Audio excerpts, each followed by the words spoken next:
என்னுடைய பள்ளியில் உரையாற்றக்கூடிய ஒரு நபர் போயிட்டார் என்றது ரொம்ப அதில் என்ன ஒரு விஷயம் என்றால், அவரை பற்றி நிறைய நேசிச்சுட்டு இருக்கேன், அவரை பற்றி ரோல் மாடலாக நிறைய பண்ணிட்டு இருக்கோம். அவங்கள சில பேர் எல்லாரும் ஒவ்வொரு கருத்துக்களும் பேசிட்டு இருக்காங்க. ஆனால் இன்னும் இதுவரையும் அவர் கனவு காண்களுக்கான இளைஞர்கள் அப்படின்னு சொல்லி பல வாட்டி பல மேதைகள் பேசியிருக்காரு. ஆனால் எந்த மீடியான்னு கேட்டதில்லை. நான் அவர் வந்து என் ஸ்கூல்லேயே வச்சு கேட்கணும், அவர் பக்கத்துலேயே வச்சு கேட்கணும் அப்படின்னு நினச்சேன். நீங்கள் கனவு கண்டது உண்டா ஜனாதிபதி ஆகும்ன்றது? அது எப்படி வந்தது? நீங்கள் நிச்சயமாக ஒரு அரசியல்வாதி கனவு கண்டிருக்கலாம், ஒரு அரசியல்வாதி ஒரு கனவு கண்டிருக்கலாம். அரசியல் பொறுப்பில் இருக்கோம், நிச்சயமாக நம்மளும் அந்த பதவிக்கு பிரமாணம் எடுக்கும்போது அந்த அரசியல்வாதிகள் அங்கே போகலாம், நம்மளும் அந்த ஒரு சீட்டில் வந்திருக்கலாம் என்று ஒரு கனவு கண்டிருக்கலாம். ஆனால் ஒரு விஞ்ஞானியான நீங்கள் கண்டதுண்டா? எந்த மீடியா கேட்டால் அதுக்கு ஆன்சர் நான் கேட்கல. ஆனால் நான் கேட்கணும் அவர்கிட்ட, நேர்மை என்ன ஸ்கூலில் வச்சு கேட்கணும்னு நினச்சேன். அதுக்கு என்ன பதில் சொல்லுவார், என்ன ஆன்சர்னு அது கடவுளுக்குன்னா எனக்கு தெரியாது. அவர் இருந்துதான் அது சொல்லியிருப்பார் என்ன விஷயம் அப்படின்ற விஷயம். அவர் கனவு காண்காத ஒரு விஷயம் அவர் கிடைத்தது. அது என்னுடைய பாசல். நான் என்ன நினைச்சேன் அப்படின்னா, பெண்ணை கற்பனை அப்படின்ட்டு அவர் கடமையை செய்தார். அவருக்கு கடவுள் கொடுத்த ஒரு அவர் கடமை. அந்த மேடம் அம்மா சொன்னது அது மாதிரிதான். அவர் பைலட் விஞ்ஞானி ஆகிறதுக்கு தான் சீட்டு கிடைக்கல, அந்த பதவி கிடைக்கல, அந்த ஜாப் கிடைக்கலன்ட்டு வெளில வர்றாங்க பெங்களூர்ல. அப்போ ஒரு ஒரு பெரியவர் சொல்றாரு, உனக்கு இதோட பெருசா இருக்கு, நீ போய் ஏன் கவலைப்படுற அப்படின்னு சொன்ன கதை நான் படிச்சிருக்கேன். அம்மாவும் சொன்னாங்க, இது கிடைக்கலன்னே நீ கவலைப்படாத, இதோட மேன்மையா ஒன்று இருக்கு, ஒன்று காத்துக்கிட்டு இருக்கு போ. அதை அன்னைக்கு சொன்ன அந்த எப்போ எந்த வயசுல அந்த ஜாப் 27 28 இல்லை, 3 வயசு.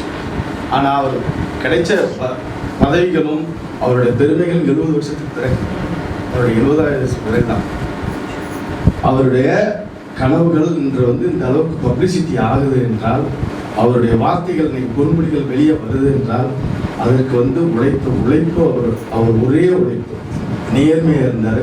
அதில் இன்னொரு விஷயம் என்ன அவர்கிட்ட நான் எல்லாரும் யாருக்கும் தெரியதில்லை, ஒரு நெகட்டிவ் தாட்டை எங்கேயுமே அவர் பேசுகிறது. யாரோ ஒரு நெகட்டிவா பண்றாங்க, நெகட்டிவா செய்யறாங்க என்ற ஒரு வார்த்தை அவர்கள் வாயிலேருந்து வந்ததில்லை. ஆனா கடைசி நாள் அவர் வண்டியில போயிட்டு இருக்க பொன்ராஜ், எனக்கு அவருடைய செக்ரட்டரி வேண்டியவர், அவர் போயிட்டு இருக்கும்போது ஒரு வருத்தப்பட்ட செய்தி, அன்றைய நிலை அது மட்டும் மாற வேண்டும் இந்த இந்தியாவில் அப்படின்னு ஒரு சொல்லிட்டு இருக்காரு. அந்த ஃப்ளைட்டை விட்டு இறங்கி போயிட்டு இருக்கும்போது காரில் 2 மணி நேரம் டிராவல் பண்ணிக்கிறாங்க. அன்றைய நிலைமை இந்தியா பார்லிமெண்ட்டும் மிக மோசமான நிலைமையில் நடந்து கொண்டு இருக்கும்போது இது மாதிரி ஒரு நிகழ்வு நடக்குது நம்ம இந்தியா, இது எப்போ மாறப்போகுது அப்படின்னு அவர் பப்ளிசிட்டியாக சொல்லலாம். அவருடைய செக்ரட்டரிகிட்ட பேசிக்கிட்டு இதுதான் அவருடைய சில விஷயங்கள் உள்ளாங்க. ஆனால் அவருடைய விஷயங்கள் வெளியில் இது மாதிரி நடக்குது, நெகட்டிவான தாட், நெகட்டிவான எந்த ஒரு விஷயத்தையும் அவர் எங்கேயுமே மேடையிலையோ இல்லை பப்ளிக்லையோ அதனுடைய புக்லேயே இருந்ததில்லை. பாசிட்டிவ் என்னென்னலாம் யாரெல்லாம் பண்ணியிருக்காங்களோ அதுதான் நீ பண்ணியிருக்காரு. அதுதான் என்னுடைய தாட்டுமே தான். எங்கேயுமே சரி, ஏதோ ஒருத்தர் ஒரு வீட்டில் ஒரு பொருள் பிடிக்கல, சாப்பாடு சமைக்கிறாங்க, அம்மா சமைக்கிறாங்க, ஒரு மனைவி சமைக்கிறாங்க, அந்த பொருள் எல்லாரும் எல்லா பொருளும் பிடிக்காது. நம்ம பிடிக்காமன்னு சொல்லி பப்ளிக்ல எல்லாத்தையும் சொல்கிறோமா? நம்மளுக்கு பிடிக்கல, அம்மாட்ட சொல்கிறோம், அம்மா மனைவிட்டு சொல்கிறோம் இது சமைக்காது அப்படின்னு. அதுமாரி அந்த நபர்கிட்ட மட்டும் சொன்னால் அது ஈடுபடும். அது பப்ளிசிட்டி பண்ணும்போது 10 பேருக்கு வேண்டிய நெகட்டிவ் தாட்டு, 10 பேருக்கு தெரிய வேண்டிய தாட்டு 90 பேருக்கு இப்படி ஒன்று இருக்கா அப்படின்னு தான் யோசிக்கிறாங்க ஒழிய அதை மாறணும் யாருமே நினைச்சதில்லை. Human being, that's all. அதுதான் ரொம்ப விஷயமான ஒரு விஷயம். எங்கேயுமே யாரும் ஒரு பெரியவர்கள் நெகட்டிவ் தாட்டை வேண்டாம், மீடியாவாக இருக்கட்டும் எதுவுமே சரி, ஏதோ ஒரு இடத்துல நடக்குது, எங்கேயும் நடக்காமல் இல்லை. நம்ம உடம்புல ஒரு வேதனை வந்து ஒரு இடத்துல நடந்து தான் செய்யும். அதுக்கான நம்ம வந்து உடம்புல கை கட்டி போட்டோம்னா இல்லை, அதை மாற்றிக்கிறோம், வைத்தியம் பார்த்து சரி பண்ணிக்கிறோம். அது ஒரு இடத்துல நடக்குது. அது பண்ணும்போது இன்னைக்கு இந்த படங்களும் சரி மீடியாவும் சரி எதெல்லாம் நெகட்டிவ் இருக்கா, அப்படி இப்படி ஒன்று இருக்கா, இப்படி செய்யலாமா அப்படின்னு தான் யோசிக்கிறாங்களே. இப்படி மாறணும் யாருமே ரொம்ப கம்மியாக இருக்குது, ரொம்ப கம்மியாக இருக்குது. நம்ம சில பேர் நினைக்கிறாங்க விழிப்புணர்வு கொடுக்கணும், விழிப்புணர்வு இல்லை. 4 பேர் இன்னும் தவறு செய்வதற்காக தான் நடக்குது. அதில் எனக்கு அப்துல் கலாம்கிட்ட பிடிச்ச ஒரு விஷயம், அந்த அவருடைய வாதங்கள், அவருடைய விஷயம் எங்கேயுமே நெகட்டிவாக பேசுகிறாங்க. நீங்கள் அரசியல்வாதிகள் வந்து நெகட்டிவாக பேசி இவர் இப்படி பண்ணார், இப்படி செஞ்சார், இப்படி நான் பண்ணுறேன், இப்படி தான் பேசுகிறேன். அவர் அரசியல்வாதி, ஆனால் ஒரு நம்ம நாட்டினுடைய தலைமை குடிமையான கொண்டு போயிட்டார். அவர் இன்னைக்கு நம்ம ஆகலாம்னு ஒரு விஷயம் இருக்குது. எல்லாருமே விஞ்ஞானின்னு இல்லை. அப்துல் கலாம் வந்து அவர் அந்த ரோலில் பட்டு போயிட்டார். நம்மளுக்கு கடவுள் என்ன பிரச்சனை அந்த ரோலில் நம்ம செய்வோம், அவ்வளோதான். எல்லாருமே அப்துல் கலாம் மாதிரி விஞ்ஞானியாக போய் செய்யணும்லாம் இல்லை. நம்ம சூழ்நிலைக்கு தகுந்த மாதிரி நம்மளுக்கு என்ன கிடைச்சிருக்கு, கடவுள் என்ன கொடுத்துருக்கான், அந்த இடத்துல நம்மளால செஞ்சுட்டு போவோம். பப்ளிக் ஒரு சேவை, அந்த ஒரு எண்ணம் வரும். ஆனால் எனக்கு என்னன்னா, அவர் இறந்தன்னைக்கு நினச்சேன்னா, அவர் பார்த்துட்டு பேசியிருந்தேன்னா இவ்வளோதானா அப்படின்னு நினச்சிட்டு இருப்பேன். ஆனால் எனக்குள்ள அன்னைக்கு ஒரு ஆழ மனசில் தோன்றியது, அவர் நம்ம நேராக பார்க்க முடியல, பேச முடியல. ஆனால் அவரை மாரி பல விஷயங்களை நம்ம என்னுடைய பள்ளியிலேருந்து உருவாக்கணும். பல மாணவர்களை அது மாதிரி கொண்டு வரணும்.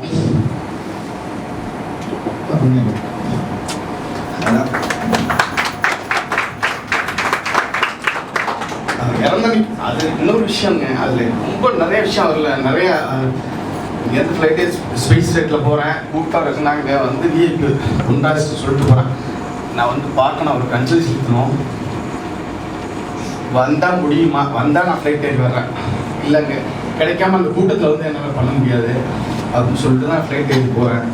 போயிட்டு இங்கேருந்து ஃப்ளைட் லேட் 1 மணி நேரம், அதில் வேற இங்கேருந்து போகிறோம். போய் 7:30 மணிக்கு அங்கே போய் சேர ராமேஸ்வரம். போனதுக்கு பிறகு அங்கே போனதுக்கு அப்புறம் மனசு துடிக்குது. அது என்ன ஆச்சுன்னா, அவங்க பேக்கப் பண்ணி வீட்டுக்கு போகுது. அவரோட விஷயம் நான் அஞ்சலி செலுத்துறதுக்கு போகிறேன். விஐபி அதில் போயிடலாம் அப்படின்ட்டு அங்கே யாரையுமே அலோட் இல்லை. விஐபி எல்லாம் யாருமே அலோட் இல்லை.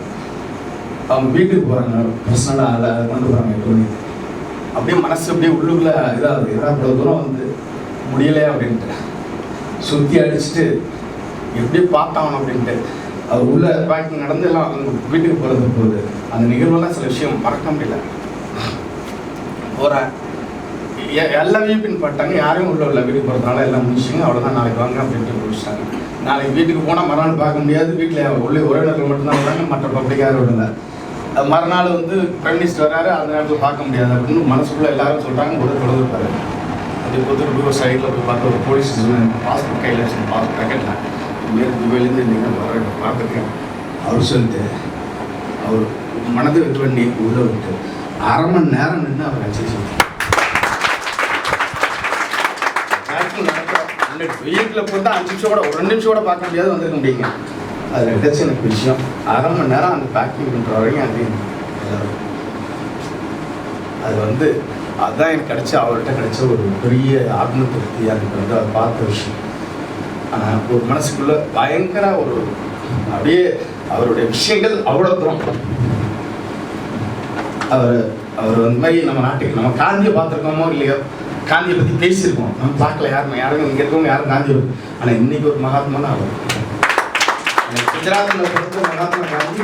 நம்ம தமிழ்நாட்டில் நம்ம ராமேஸ்வரத்தில் கடைசி கோடியில் ஒரு மகாத்மா அவர் தான். நம்ம பார்த்துருக்கோம் இன்னைக்கு மகாத்மா. அன்னைக்கு மகாத்மா இருந்து கதைகளை தான் நம்ம படிச்சிருக்கோம். இன்னைக்கு ஒரு மகாத்மா நம்ம பார்வையில் நம்ம கண் கூட பார்த்துட்டு போன ஒரு மகாத்மா.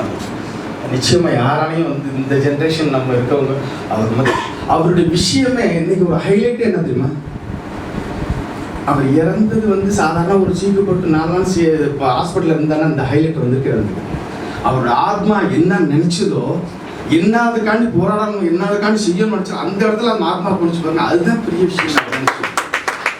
அதுதான் பெரிய விஷயம். அவருடைய எண்ணங்கள் என்ன, நம்ம அம்மா சொல்ற மாதிரி எண்ணங்கள் என்னவோ அதுதான் அந்த எண்ணம். உள்மனசு அவர் என்ன சொன்னிச்சு அப்படிங்கிற ஒரு விஷயம். அவர் அந்த அதுதான் அவருடைய பெரிய பிரிஞ்ச விஷயம் தான். அதுதான் பெரிய விஷயம். அவரை செஞ்சதுல பெரிய இது வந்து அதுதான் ஆத்மா பிரிஞ்ச இடம் தான் வைங்க. அது எந்த கடைக்கோடியில் பிறந்து ஒரு சாதாரண டெல்லியிலையோ இல்லை பாம்பேலையோ இல்லை, ஒரு சாதாரண இன்னொரு கடைக்கோடி மேல் கடைக்கோடி அங்கே போய் ஒரு சாதாரண கிராமத்தில் எங்கே அதுதான் பெரிய, அதை விட பெரிய விஷயங்க அதெல்லாம். அது வந்து கடவுள் இல்லைன்னு சில பேர் இருங்க. ஒவ்வொரு வகையான கடவுளுங்கிறது வந்து நம்ம அந்த இடத்துல வந்து ஒரு என்ன சொல்கிறது, ஒரு நம்மளுக்கு என்ன அந்த இடத்துல போகிறோம் ஒரு கட்டுப்பாடு வரும். எல்லா இடத்துலையும் கட்டுப்பாடு இருக்காது. இப்போ அந்த இடத்துல போனோன்னா ஒரு கோயில் இருக்குது, ஒரு மசீது இருக்குது, ஒரு சர்ச் இருக்குன்னா அந்த இடத்துல போனால் நம்ம தவறு எதாவது பண்ணுறது நினைப்போமா? நினைக்க மாட்டோம். ஒரு தண்ணி குடிக்கிறது நினைப்போமா, ஒரு சிகரெட் குடிக்கிறது நினைப்போம், அந்த இடத்துல பண்ண மாட்டோம். அதுதான் அந்த இடத்துல கட்டுப்பாடுக்கான உள்ள இடம் தான் இல்லைங்களா? அதுதான் உண்மையான இடம். நம்ம இருக்கு இல்லைங்கிறது அது அர்த்த பிரச்சனை. தெய்வம் இருக்கு, பண்ணுது, ஹெல்ப் பண்ணுது அப்படிங்கிற அதுதான் அந்த இடத்துல நம்ம ஒரு கட்டுப்பாடு. அந்த கட்டுப்பாடுக்கு தான் அந்த ஒரு இடம். நம்ம வீட்டுக்குள்ளோட நம்ம இருக்க மாட்டோம். நம்ம வீட்டுக்குள்ள கூட நம்ம அந்த கட்டுப்பாட்டை மீறுறோம். ஆனால் அந்த இடத்துக்குலாம் நம்ம இல்லைன்னு நம்ம குடிக்க வேண்டியதுதானே, இல்லைன்னு சிகரெட் குடிக்க வேண்டியதுதானே, இல்லைன்னு எல்லாம் பண்ண வேண்டியதுதானே. அந்த இடமும் ஒன்று இருக்குல்ல, அந்த இடத்துல போனோம்னா நம்ம ஒரு மைண்ட் ஒருநிலைப்படுத்து. அந்த இடத்துக்கு போனால் நம்ம இது செய்யக்கூடாது அப்படின்ற ஒரு பயம். யாருக்கும் ஒருத்தர் பயந்து இருக்கணும் அப்படிம்பாங்க. அது அந்த இடத்துக்கு போகும்போது தான் பயம், மற்ற இடத்துல பயப்பட. அந்த மாதிரி சில இடங்கள் அது மாதிரி அவருடைய விஷயங்கள் வந்து அவருக்கு இன்னும் அவருக்கு வந்து அவருடைய இருக்க இடங்கள்ல அவருடைய விஷயங்கள் அங்கே போனாலே நம்ம ஒரு கோயிலாக நினைக்கும். அவர் அந்த அளவுக்கு இன்னைக்கு நம்மளை வந்து ரசிச்சுட்டு போயிருக்காரு. இந்த விதைகள் நிச்சயமா வந்து நல்ல அந்த அவரும் கடைசியில் ஆதங்கப்பட்ட ஒரு விஷயமும் அந்த விஷயமும் மாறும் அப்படின்னு நம்ம எல்லாருமே வேண்டிப்போம். ஏன்னா அவர் கடைசி ஆதங்கப்பட்ட விஷயம் அதான். அதங்க வேற எதுவும் பட்டது அன்னைக்கு தான் கடைசி ஆதங்கப்பட்டது. போகும்போது இப்படி ஒரு நிகழ்வு நடக்குது நம்ம இந்தியாவில், இது ஏன் இதை மட்டும் மாற்றத்துக்கு ஏன் ஒரு சூழ்நிலை உருவாகப்பட்டது அப்படின்னு ஆதங்கப்பட்ட ஒரு விஷயம். அது நம்ம இந்தியாவில் நிச்சயமாக அது மாறக்கூடிய காலங்கள் வரும். அதுக்கான இதோட ஃபேஸ்புக்கில் பார்த்த உண்மையிலே சில விஷயம் ஃபஸ்ட்டு ரேங்க் எடுக்கிறான், டாக்டர் இன்ஜினியர் ஆகலாம். எனக்கு பார்த்த ஒரு விஷயம் உண்மையிலே பார்த்துருக்கேன்னு நினைக்கிறேன். ஃபஸ்ட்டு மார்க் எடுக்கிறவன் இன்ஜினியர் டாக்டர் ஆகிறான். ஃபஸ்ட் கிளாஸ் அது செகண்ட் கிளாஸில் வரவன் எம்பிஏ மார்க்கெட்டிங் பண்ணிட்டு அட்மினில் போகிறான். யாரை டாக்டரை இன்ஜினியரை அட்மின் பண்ணுறது அவங்கள கண்ட்ரோல் பண்ணுறாப்புல. செகண்ட் கிளாஸ் உள்ளவன் ஃபர்ஸ்ட் கிளாஸ் உள்ளவனை கண்ட்ரோல் பண்ணுறாப்புல. இப்போ எம்பிஏ முடிச்சுட்டு இந்த மாதிரி டிகிரி முடிச்சுட்டு போனால் இவன் அட்மின்ல போகிறான். அட்மினில் போகிறப்ப அவனை கண்ட்ரோல் பண்ணுறது அதுதான். தேர்ட் கிளாஸ் இது ரெண்டு பேரும் சேர்த்து கண்ட்ரோல் பண்ணுறான். பொலிட்டிஷியன் ஆகி நேற்று ஒரு